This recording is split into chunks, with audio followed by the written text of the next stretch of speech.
बिस्मिल्लाहिर्रहमानिर्रहीम। शुरू अल्लाह ताला के नाम से जो बड़ा मेहरबान और नहायत ही रहम करने वाला है। तमाम हज़रात दुरूद पाक पढ़िए। अल्लाहुम्मा सल्ली अला मुहम्मद व अला आलि मुहम्मद कमा सल्लैता अला इब्राहीम व अला आलि इब्राहीम इन्नका हमीदुम मजीद। अल्लाहुम्मा बारिक अला मुहम्मद व अला आलि मुहम्मद कमा बारकता अला इब्राहीम व अला आलि इब्राहीम इन्नका हमीदुम मजीद। गुज़िश्ता 2-3 जुमों से लगातार आप हज़रात के साथ प्यारे नबी हज़रत मोहम्मद रसूलुल्लाह सल्लल्लाहु अलैहि वसल्लम के इखलाक़े हुस्ना के मुताल्लिक़ गुफ्तगू हो रही थी। कई मुद्दत से मेरे जहन में एक बात बार बार आती है और मैं ख़ुद भी उससे बहुत मरतबा मुतासिर होता रहता हूँ, तो सोचा आज उसी मौजू के ऊपर आपसे गुफ्तगू करें। कुछ दोस्तों ने, जानने वालों ने कई बार पूछा भी उसके मुताल्लिक़, और मैंने कई बार उसका मुज़ाहका खेज़, जिसको बोलते हैं, ना बंदा रो सकता है ना हंस सकता है, हालात में सामना भी किया। अब वो उस चीज़ का नाम है मोबाइल फ़ोन।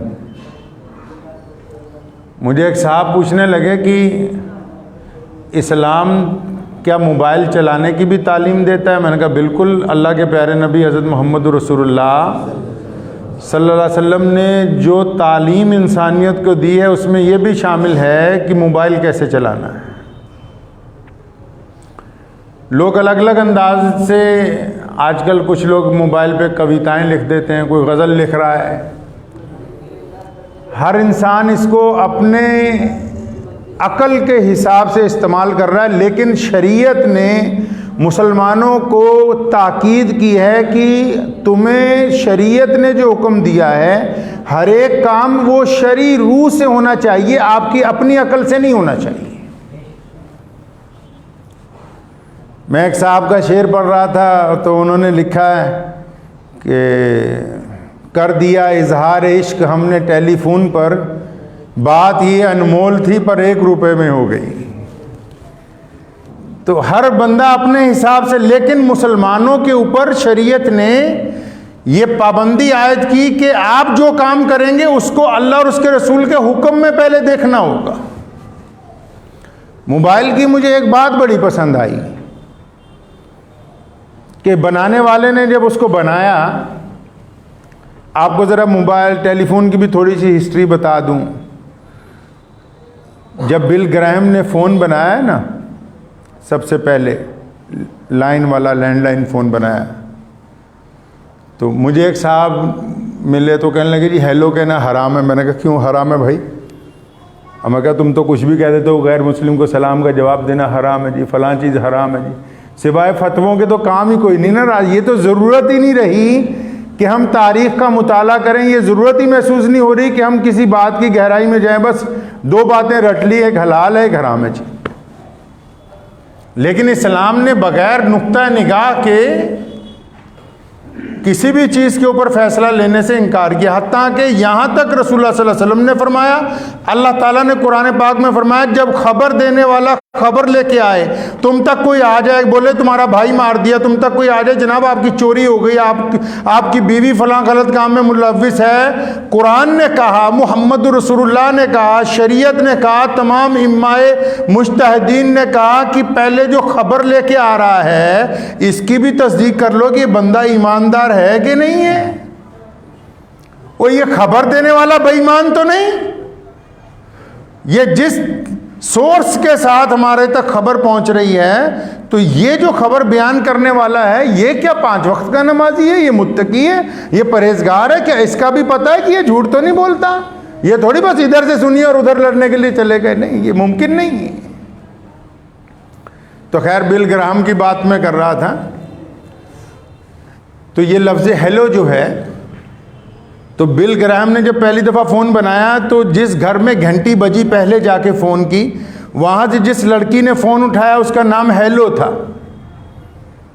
जिस लड़की ने फ़ोन उठाया और वो बिल ग्राहम की मंगेतर थी, यानी उसकी होने वाली बीवी थी, तो उसने अपनी महबूबा का नाम फ़ोन पे लिया। हेलो मतलब हेलो बोल रही हो।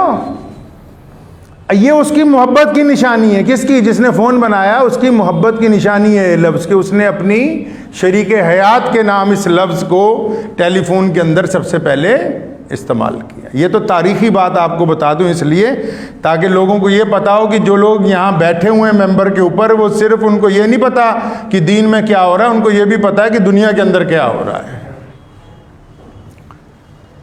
तो शरीयत ने कहा, फ़ोन की एक बात मुझे बड़ी अच्छी लगती है। वो क्या बात है कि उसको बनाया इसलिए कि जब कोई ज़रूरी फ़ोन आए तो ये अपने तमाम काम छोड़ देता है। मिसाल के तौर पे आप गेम खेल रहे हैं, मिसाल के तौर पे आप फेसबुक चला रहे हैं, आप व्हाट्सएप चला रहे हैं, आप इंस्टाग्राम चला रहे हैं, आप फ़ोन के अंदर कैलकुलेटर चला रहे हैं, आप फ़ोन में नोट्स लिख रहे हैं, आप फ़ोन में गूगल सर्च कर रहे हैं। लेकिन जब फ़ोन की घंटी बजती है तो फ़ोन अपने तमाम फंक्शन छोड़कर घंटी के ऊपर आ जाता है कि आपका फ़ोन आया। क्यों? क्योंकि उसको बनाया इस मकसद के लिए।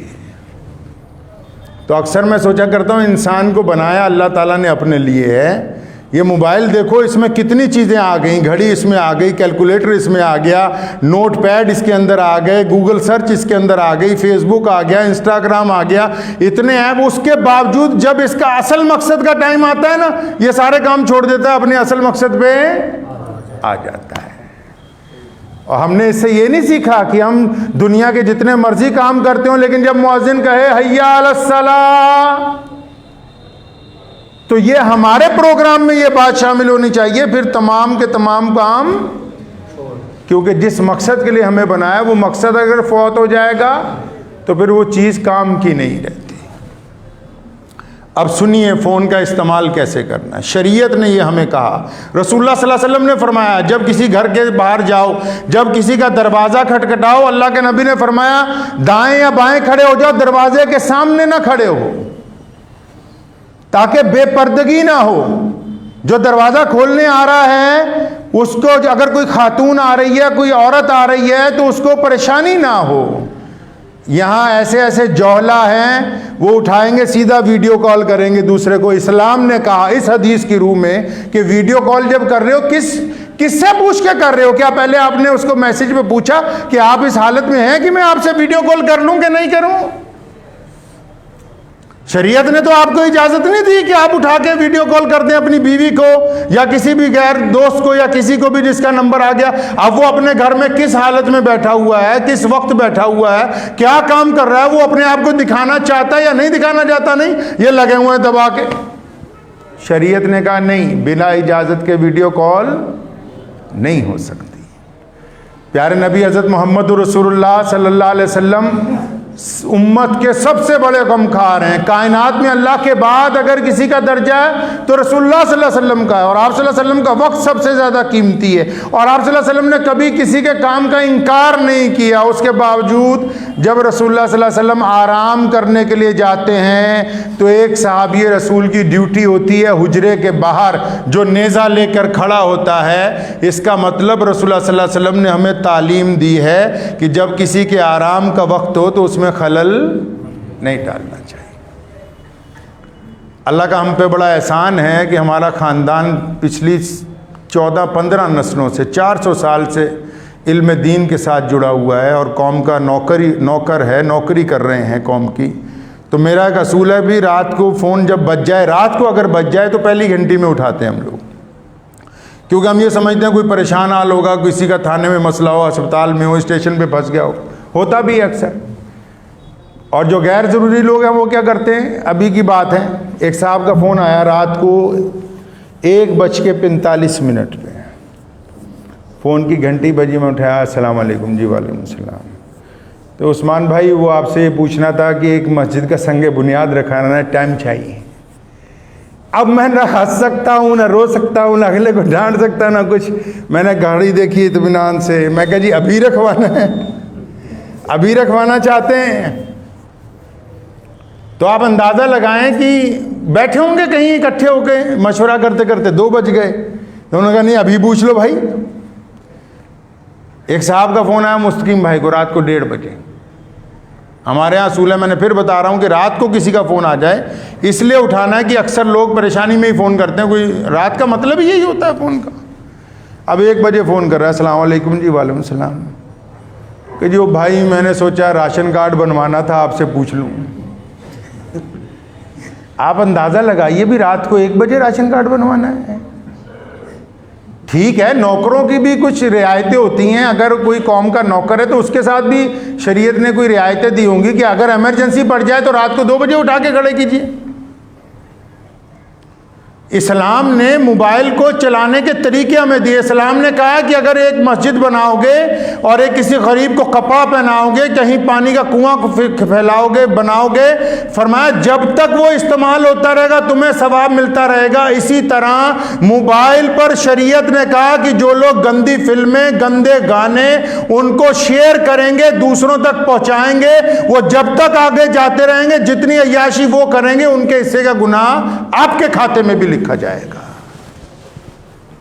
कौन कहता है कि शरीयत नहीं कहती मोबाइल कैसे इस्तेमाल करना है? शरीयत ने जिंदगी का कोई हिस्सा ऐसा नहीं छोड़ा जिसमें इंसानों को तालीम ना दी हो कि कौन सी चीज कैसे इस्तेमाल करनी है। व्हाट्सएप के ऊपर एक ऑप्शन आती है, उसका नाम है स्टेटस। स्टेटस समझते हैं? अंग्रेजी में शब्द है, एक स्टेटस लफ्ज है, और अगर उसका उर्दू तर्जुमा करें तो उसका पता लगता है औकात, हैसियत। स्टेटस का अगर देसी जुबान में तर्जुमा करें ना, आप कहते हैं तेरी क्या औकात है, मतलब तुम्हारा क्या स्टेटस है। अब कोई नाचने वालियों की तस्वीरें लगा रहा है, कोई गंदे गाने लगा रहा है, यानी आप दूसरे को बता रहे हैं भी हमारा स्टेटस तो ये है, देख लो। आप क्या समझते हैं कि वो सिर्फ स्टेटस इसलिए उसने बना दिया कि बस आप उसमें जो मर्जी चढ़ा दें? वो इसलिए बनाया ताकि दूसरा बंदा उसको देख के ये अंदाजा लगा सके कि आप कैसे हैं। वो स्टेटस की ऑप्शन इसलिए मोबाइल वाले ने बनाई है ताकि जिन लोगों के पास आपका नंबर है वो ये समझ सके इस बात को कि भाई ये बंदा कैसा है, ये ईमानदार है, दीनदार है, बेईमान है, गुंडा है, अय्याश है, रियाकार है, कैसा है ये बंदा। अब हम बताते हैं उसको। फिर जो दयानतदार हैं, ईमानदार हैं, वो अल्लाह और रसूल की बातें लगाएंगे। जिनको ज्यादा फिल्में देखने का शौक है वो अपनी फिल्में लगाएंगे। जिनको ख्वाहिशा औरतें दिखाने का शौक है वो गंदी चीजें लगाएंगे। तो बताते हैं कि ये हमारी औकात है जनाब। आप क्या समझ रहे हैं कि शरीयत ने यह तय नहीं किया? शरीयत ने कहा कि मुसलमान को अपनी हैसियत पाकीज़ा रखनी होगी। शरीयत ने कहा मुसलमान को अपना स्टेटस पाक रखना होगा। शरीयत ने कब कहा कि शरीयत ने कह दिया कि आप जो मर्जी स्टेटस लगा लें? नहीं, बल्कि हुक्म दिया गया शरीयत में कि मुसलमान का मेयार, मुसलमान की हैसियत इस्लाम के मुताबिक होनी चाहिए। दीनदार लोगों की सुन लो, और सुबह फजर में ही फ़ोन करने लगेंगे दूसरों को। अब जो नहीं उठा रहा अपने पास से बैठे फतवे दे रहे हैं कि अच्छा फजर में उठाया नहीं फ़ोन, सो रहा होगा ये मौलवी। अल्लाह अकबर। रसूलुल्लाह ने फरमाया सबसे बड़ा कुफर बदगुमानी है। प्यारे रसूल ने फरमाया सबसे बड़ा कुफर क्या है जी? बदगुमानी है। अपने पास से ही अंदाज़ा लगा लो कि जी इनका मोबाइल सुबह के वक्त ऑन नहीं था, लगता फजर में सो रहे होंगे। तुम्हें यह इख्तियार किसने दे दिया कि आप अपनी तरफ से ये बात मोबाइल के जिम्मे से तय कर लें कि कौन सुबह को जाकर है, कौन सो रहा है? हजारों लोग हैं जो फोन का इस्तेमाल रात को करते ही नहीं, उनके फोन पे एक तरफ पड़े रहते हैं घरों में। तो शरीयत ने तो हमें कहा, अब हम किसी को फोन कर रहे हैं, मेरे साथ तो अक्सर ऐसा ही होता है। अब किसी साहब का फोन आ रहा है, अब हम तकरीर कर रहे हैं, अगले ने 5 फोन कर दिए और सोचेगा यार पता नहीं ये मौलवी अकड़ी रहा, फोन ही नहीं उठा रहा। भाई ये अकल नहीं दी अल्लाह करीम ने। शरीयत ने सिखाया नहीं किसी के घर का दरवाजा खटखटाओ, नहीं आ रहा दोबारा खटखटाओ, नहीं आ रहा तिबारा खटखटाओ, नहीं आ रहा तो चले जाओ फिर दोबारा आना। इसका मतलब घर में कोई नहीं, इसका मतलब घर वाले आराम कर रहे हैं, इसका मतलब वो किसी ऐसे जरूरी काम में है कि बाहर वाले का दाखला अच्छा नहीं समझते, तो ये दब दरवाजा तोड़ने पे लगा हुआ है। दबादब एक दफ़ा फ़ोन काट रहे हैं, फिर मिला रहा है, फिर काट रहे हैं, फिर मिला रहा है, फिर काट रहे हैं, फिर मिला रहा है। अल्लाह अकबर, क्या शरीयत ने ये तालीम नहीं दी है कि किसी का दरवाज़ा एक दफ़ा खटखटाया, अब अगला नहीं चाहता कि इस वक्त आप उसके घर में दाखिल हो।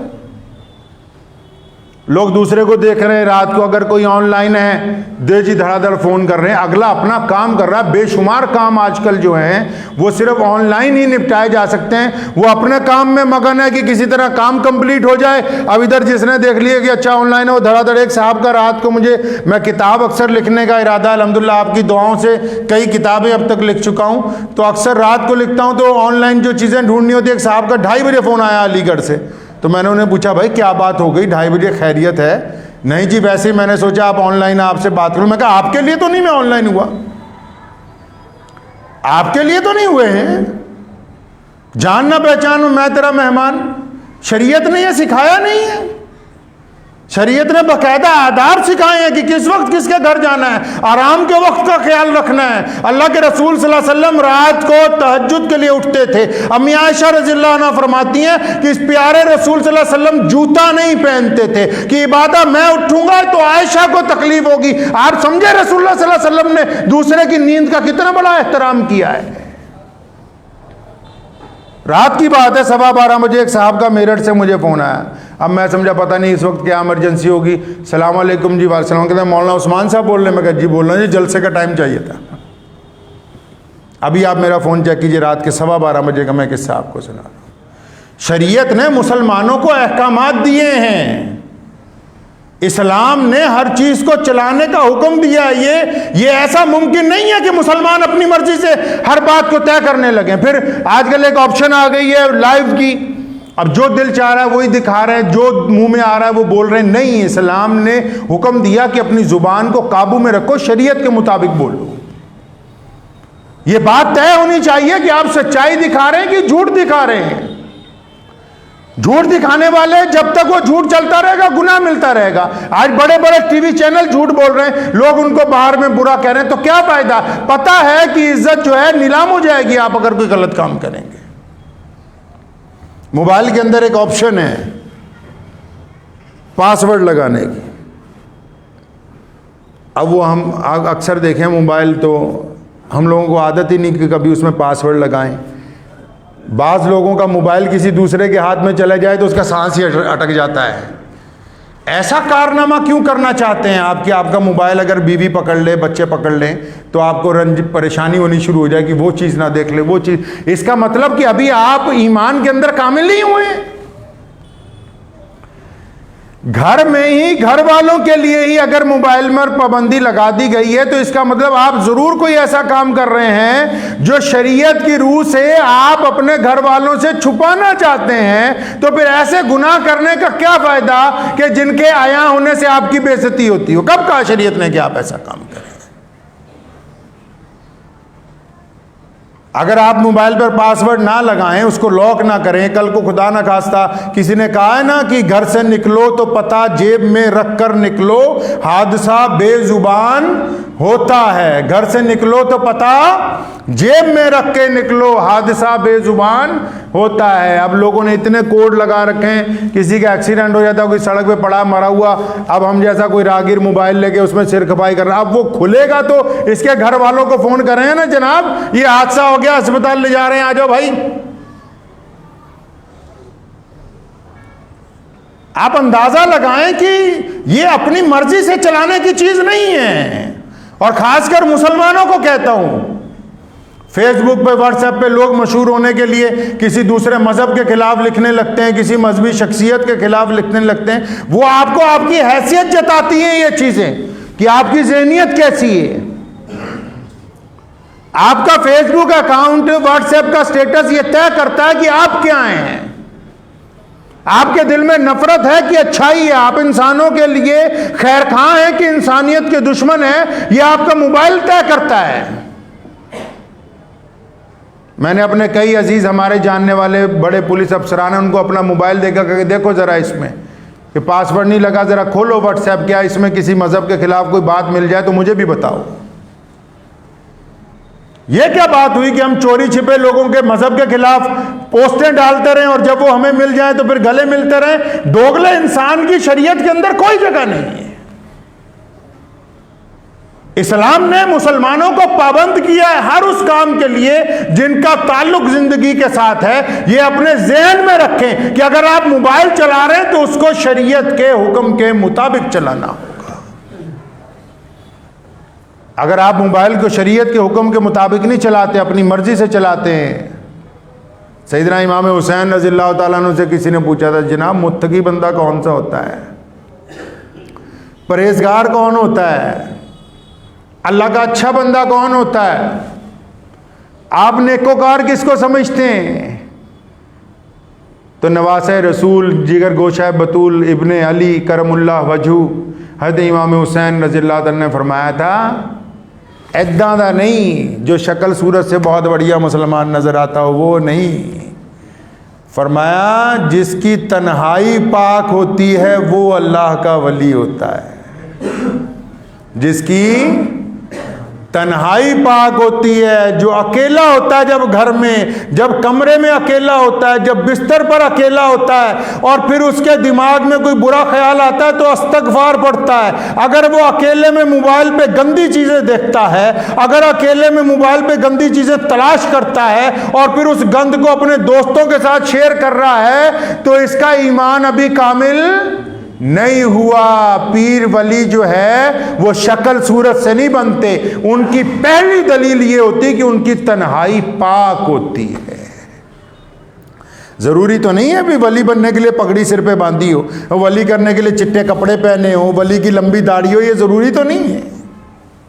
और शरीयत में ये पाबंदी तो नहीं लगाई गई। एक रिक्शा चलाने वाला भी वक्त का कुतुब और अब्दाल हो सकता है, पल्लेदारी करने वाला भी बहुत बड़ा अल्लाह का वली हो सकता है।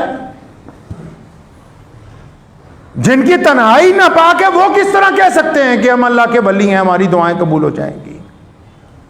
और आज के वक्त सबसे बड़ी मुसीबत ही मोबाइल है। साथ में तन्हाई में हर बंदा सोच रहा है कि मैं इससे गुनाह कर लूं, मैं इससे गुनाहों को देख लूं।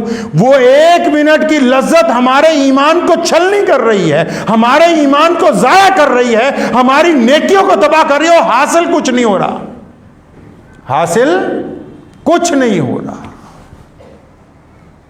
तो शरीयत ने हमें सिखाया है कि अगर आप तन्हा हो तो मोबाइल का इस्तेमाल गंदगी के लिए नहीं किया जा सकता। कौन कहता है कि ये जदीद तरीन चीज़ें इस्लाम से बाहर हैं? कुरान पाक की ये खूबी है, जैसे जैसे दुनिया आगे बढ़ेगी कुरान पाक अपने आप को मनवाता चला जाएगा दुनिया से। यही तो बात है कि दुनिया की बड़ी बड़ी हुकूमतें इस्लाम के मुखालिफ होने के बावजूद रोज़ाना इस्लाम में नए लोग कलमा ला इलाहा इल्लल्लाह मुहम्मदुर रसूलुल्लाह पढ़ के शामिल होते हैं। यही तो इस्लाम की खूबी है। इस्लाम अपनी इमारतों की वजह से, इस्लाम अपनी दौलत की वजह से, इस्लाम अपने खूबसूरत लोगों की वजह से, इस्लाम अपनी अफरादी कुव्वत की वजह से, इस्लाम अपने लबो लहजे की वजह से दुनिया में मशहूर नहीं है। इस्लाम अपने ठोस बुनियादी अकायद की वजह से दुनिया के अंदर मशहूर। तो हम जो इस्तेमाल कर रहे हैं, अब कई लोगों को बदगुमानी, अब मोबाइल नमाज में किसी का बच जाता है। अव्वल तो बहुत सारे लोग कोशिश करते हैं नमाज में मोबाइल ना लेके आएँ, जो ले आते हैं वो साइलेंट कर देते हैं। अब नमाजी का ईमान देखिए, हमने नियत बांधी, अब किसी एक बंदे का मोबाइल बच गया। अब जिस बंदे का मोबाइल नमाज में बच गया वो तो शर्मिंदा हो रहा है दिल में कि यार ये गलत टाइम पे इसकी घंटी बच गई। ठीक है जी, अब वो साथ वालों का ईमान कैसे नापा जाएगा? उसको तो शर्मिंदगी हो गई, वो तो चलो अल्लाह के हुजूर पास हो गया, चाहे घंटी बच गई। साथ वाले अगर ये सोचते हैं कि सलाम फिरने के बाद इसका रगड़ा फेरेंगे, सलाम फिरने के बाद इसे बताएंगे कि तू मस्जिद में मोबाइल तेरा बजा कैसे। आप सोचिए, नमाज भी पढ़ रहे हैं और भाई की दुश्मनी का इरादा भी कर रहे हैं। नमाज की नियत बांधी हुई है और दिल में नफरत का इरादा भी पूरा। अब ये नफरत वाले सजदे कैसे कबूल होंगे? शरीयत ने कहा, हजूर नबी अलैहिस्सलातु वस्सलाम का कायदा था कभी किसी काम में जल्दबाजी नहीं की। हज़रात सहाबा किराम रज़ियल्लाहु तआला अजमईन फरमाते हैं कि एक मरतबा की बात है कि प्यारे नबी सल्लल्लाहु अलैहि वसल्लम फजर की नमाज के लिए आते हैं तो बिलाल गायब होते हैं रज़ियल्लाहु तआला। फरमाते हैं कि हम लोग भी टाइम पे पहुंच जाते हैं, अब बिलाल आए तकबीर कहें तो रसूलुल्लाह मुसल्ले पर जाएं। पढ़िए कभी बुखारी और मुस्लिम को उठा के। लगातार कई दिन तक हज़रत बिलाल 5 मिनट लेट, कभी 10 मिनट लेट, कभी 15 मिनट लेट, कभी 2-4 मिनट लेट, बाद में आते हैं दौड़ते दौड़ते और आते हुए तकबीर कहते हैं, तब जमात खड़ी होती है। रसूलुल्लाह सल्लल्लाहु अलैहि वसल्लम ने कभी नहीं पूछा कि बिलाल कहाँ देरी हो गई। आजकल तो अगर इमाम 1 मिनट लेट हो जाए है जी, और या मुअज्जिन 1 मिनट लेट हो जाए तो बस, तो मस्जिद कमेटी वाले तो ऐसे तूफान उठा लेंगे जैसे पता नहीं बहुत बड़ी कोई हादसा ही हो गया, क़यामत ही आने वाली थी 2-4 मिनट में ही, कि भी क़यामत आने से पहले पहले नीयत बांध लेते तो शायद बच जाते। अबू बकर रज़ियल्लाहु अन्हु ने एक दिन पूछा, बिलाल आजकल कहाँ लेट हो जाते हो? सैयदना बिलाल की आंखों में आंसू आ गए। फरमाया, अबू बकर आप तो जानते हो जब मैंने रसूलुल्लाह सल्लल्लाहु अलैहि वसल्लम के हाथ पर ईमान कबूल किया तो ये फातिमतुज़ ज़ोहरा छोटी सी थी, ये मेरी खिदमत के दौरान ही बड़ी हुई और मेरे सामने ही इनका निकाह हुआ। अब इनके 2 बच्चे हैं, हसन और हुसैन। मैं देखता हूँ कि रसूलुल्लाह सल्लल्लाहु अलैहि वसल्लम की बेटी परेशान हो जाती हैं काम में, सुबह सुबह जाता हूँ तहज्जुद पढ़ के, आवाज़ देता हूँ कि पर्दा कर लें, घर का सारा काम निपटाता हूँ तो बाज़ औक़ात थोड़ी देर हो जाती है वापस आते आते। शरीयत ने असूल और ज़वाबित तय किए हैं। मियाँ साहब, ये जो मैं इसको झूठ बोलने की मशीन कहता हूं, किसको? मोबाइल को। ये जो झूठ बोलने की मशीन हमने रखी है ना अपने हाथ में, इसको आप काबू में रखें। सकरात बहुत बड़ा आलिम दीन था, उसके सामने एक आ गया जोगी एक दिन, उसने सकरात को देखते ही कहा, कहता यार तेरे होंठ ऐसे लगता है जैसे तू झूठ बोलने वाला है। जितने चेले थे खड़े हो गए मारने के लिए। कहता ये कैसे कह सकता है? कहता यार तेरे सिर की बनावट ऐसी लगती जैसे तू बगावत करने वाला है। कहता यार तेरे हाथ देख के ऐसा लगते हैं जैसे ये किसी डाकू के हाथ हों। तो वो हंसते रहे, उसको कुछ इनाम दिया, चले गए। चेलों ने कहा जनाब आपकी बुराई भी करता रहा। फरमाया नहीं, ये जिस्म की जो लबो लहजे हैं, जिस्म की जो शनाख्त अल्लाह ने बनाई है उसके मुताबिक बता रहा था कि ये ऐसे होंठ तो फलां के होते हैं, ऐसा सिर फलां का होता है, लेकिन ये मेरे कमालात को नहीं देख सका। मैंने अल्लाह और उसके रसूल के हुक्म के मुताबिक झूठ बोलने वाली जुबान और होठों को अपने काबू में करके नेकी के रास्ते पर लगा दिया। ये उस चीज को नहीं देख सका कि ये सही कहता है कि इसका सिर ऐसा है कि ये बगावत कर सकता है, लेकिन मैंने अल्लाह और उसके रसूल के मुताबिक इसको रसूलुल्लाह का वफादार बना दिया। ये इस कमाल को नहीं देख सका कि ये हाथ वाकई इस साख्त के बने हुए हैं कि ये जुल्म कर सकते थे। मैंने अल्लाह और उसके रसूल के हुक्म के मुताबिक इसको इत्तबा और फरमाबरदारी करने वाले बना दिए। तो ये अगर मशीन बनी गई है फ़ायदे के लिए, तो अगर आप चाहेंगे तो इसको फ़ायदे के लिए इस्तेमाल करें। आपकी मर्जी है कि इससे अब सदका जारिया करना है या गुनाह करने हैं। दबादब कोई नमा बंदा मोबाइल खरीद लेता है ना, मल्टीमीडिया आजकल आए, वो सोचता है जितने मैसेज हैं सारे उस्मान भाई को भेज दो, पता नहीं इन्होंने पढ़े होंगे कि नहीं पढ़े होंगे। 1 मैसेज, 2 मैसेज, 4 मैसेज, 500 मैसेज एक बंदा भेज रहा है। अल्लाह के बंदे, ये तमाम चीज़ें शरीयत की रूह से अगर आप इस्तेमाल करेंगे तो आपका भी फ़ायदा है, दीन का भी फ़ायदा है, सेहत का भी फ़ायदा है और आपके स्टेटस का भी फ़ायदा है। लोगों को ये पता लगेगा कि आप कैसे हैं।